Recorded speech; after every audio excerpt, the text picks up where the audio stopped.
Today on Sports Central, we'll be going over our next full prediction of this 2020 offseason, and it will be over the Georgia Bulldogs. And this is a team that went 12-2 in the 2019 season, and it was overall a great year for Georgia. Several great wins. They had a good bowl win in there as well, but nonetheless, today we're going to be going over 2020.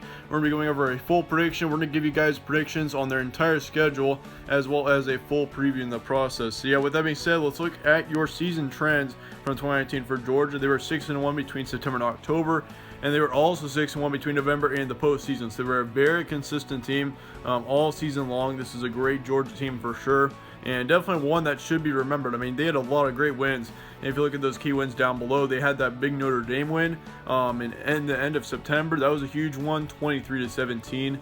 They also had a big win against Florida, 24-17. Same with Auburn, another touchdown win, 21-14.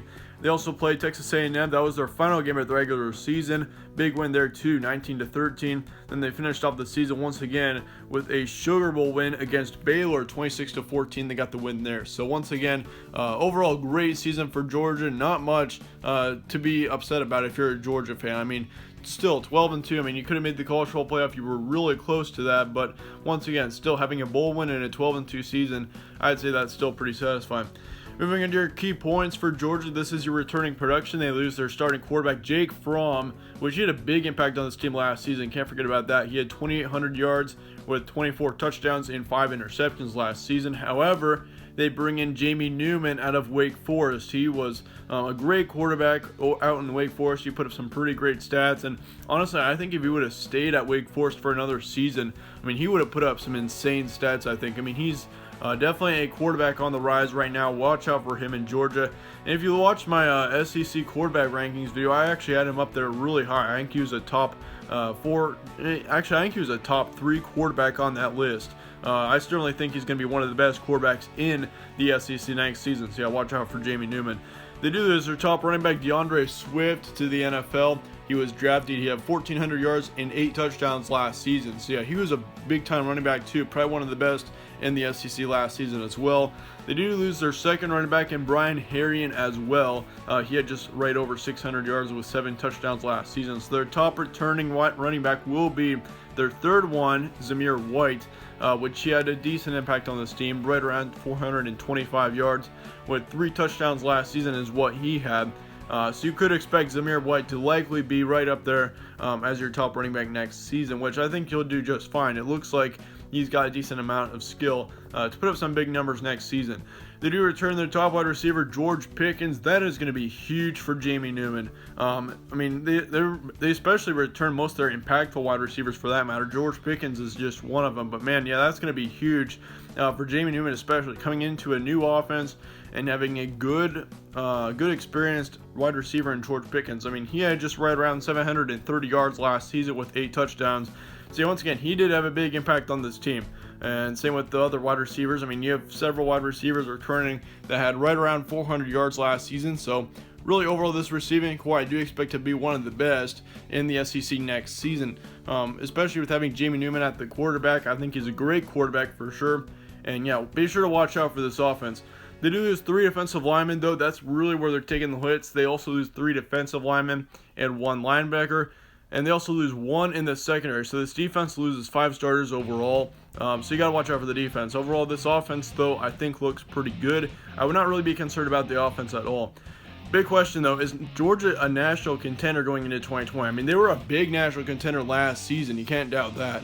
But for 2020, I honestly think that they are. I mean, no doubt in my mind that with Jamie Newman under center, I think this Georgia team definitely has a chance to go all the way.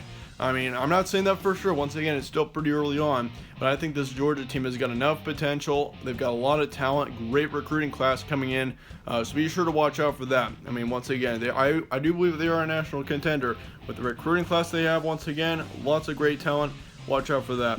Is the returning production good for Georgia is another question that brings up here. And I think, I mean, overall, I mean, you do lose your starting quarterback, Jake Fromm, but if they did not have Jamie Newman, I think that it'd be a little bit on the negative side, but once again, when you're bringing on Jamie Newman, which probably is a better quarterback than Jake Fromm himself, I think that Georgia definitely is doing just fine. I mean, once again, that running back core does look a little bit questionable right now, losing your top one, DeAndre Swift. But overall, you do return your third one, Zamir White, which I do believe has a decent amount of experience to lead that running back core. But once again, overall, I think the return in production does look really good for Georgia in the long run.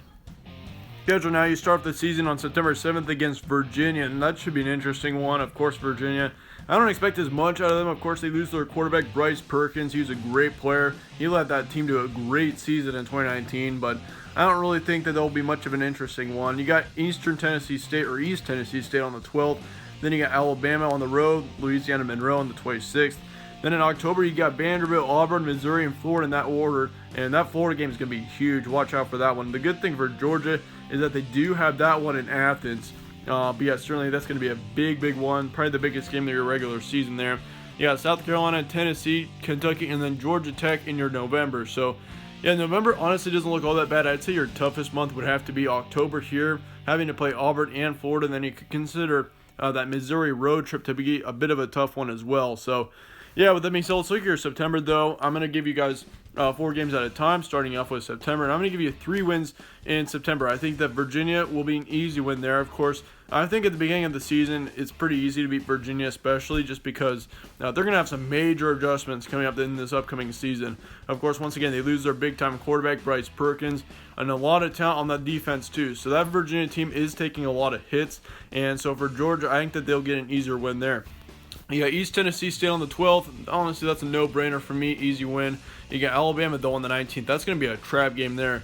Watch out for that one for sure. With it being on the road, though, at the beginning of the season after playing 2 pretty much, I would say, easier teams, I think that Alabama game is going to be a really tough one. And I think Georgia takes a loss in that 3rd game of the season. As much as I'm sure Georgia fans want to win that game, I think the Alabama game is going to end up being a loss. I mean, with it being at the beginning of the season and with Alabama being a team that has a ton of talent, and I think they're going to be a great team next season overall, I think for Georgia, that's just going to have to be a loss there.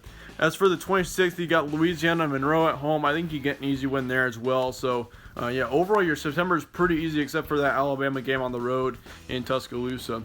Looking at your October, we got 4 games once again. You got Vanderbilt to kick off October. That's going to be an easy win there. Of course, when you have them at home against, in Vanderbilt's a team that I really don't expect much out of once again in 2020.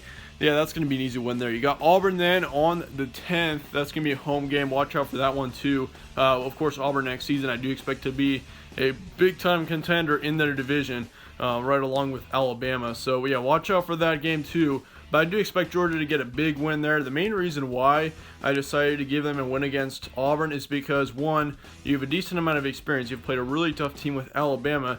And 2, you've got them at home. So that's going to be a huge plus for me when having to pick that Auburn game. You got Missouri then on the road. Watch out for that one. After playing a really tough Auburn team, that Missouri game is definitely going to be one to watch out for. And with it being on the road too, yeah, that could be a trap game, I think, for Georgia. Maybe that could be a major upset on the Missouri side, but I'm going to give you a win. I still think that Georgia ends up getting the win there. However, they are not going to get a win against the Florida Gators. Now, hear me out here. Of course, Georgia, they do have a bye between the Missouri and the Florida games, but you got to consider, looking at the rest of October, you had 2 really tough ones with Auburn and Missouri. And then going into that Florida game, it's just going to be tough in my opinion. I think Florida is going to be a team next season that could easily go 11-1, possibly even better, who knows. But for Georgia, I think Georgia, once again, they're going to be a great team as well. But I think Florida is just going to be a really tough team next season. That's not going to be a win there. And once again, Florida's got a much easier stretch coming into that Georgia game. As for your November, here's what I'm expecting. I'll give you 4 wins in November, I think. Honestly, by the time you get to November, you're basically all your tough games are over with. Of course, I'd say your Alabama, Auburn, and Florida games would be your most tough ones. And so coming into that November, of course, you got South Carolina, Tennessee, Kentucky, and Georgia Tech.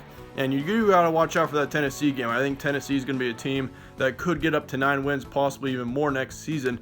So yeah, I think Tennessee will be your toughest one in November. But overall, road trips to South Carolina and Kentucky, I think those are very winnable. And then that Georgia Tech game, honestly, just forget about that one. That one should be just as easy as that East Tennessee State game. So yeah, here's what I'm expecting. I'll give you tough wins against South Carolina, Tennessee, and Kentucky. I think with those 2 road games being South Carolina and Kentucky, though, once again, watch out for those. But overall, that November, looks pretty good to me. I think that Tennessee game, though, once again, watch out for that Tennessee team. I mean, that Tennessee team with Jeremy Pruitt as their head coach, they're looking really good heading into 2020. I mean, if you look at their 2019 season, they really improved over the year. I think they started off kind of rough. However, when they're at the end of the season, I mean, that team looked just as good as some high-caliber SEC teams. So, but yeah, once again, thank you guys all for watching. That about wraps up our final prediction on Georgia. Your record prediction for this team is 10-2. I do expect this team to make it to 10 wins, no problem. I mean, it wouldn't surprise me if they even got to 11 wins. I mean, if you get a win against Alabama or Florida, that honestly sets it up for this Georgia team to hit 11 wins. But yeah, once again, thank you all for watching. If you enjoyed this preview, be sure to slap a like on it. Subscribe as well. Really helps out the channel, and I really appreciate that a ton. But yeah, once again, thank you all for watching. Be sure to stay tuned for more from All Sports Central, and I will see you all later.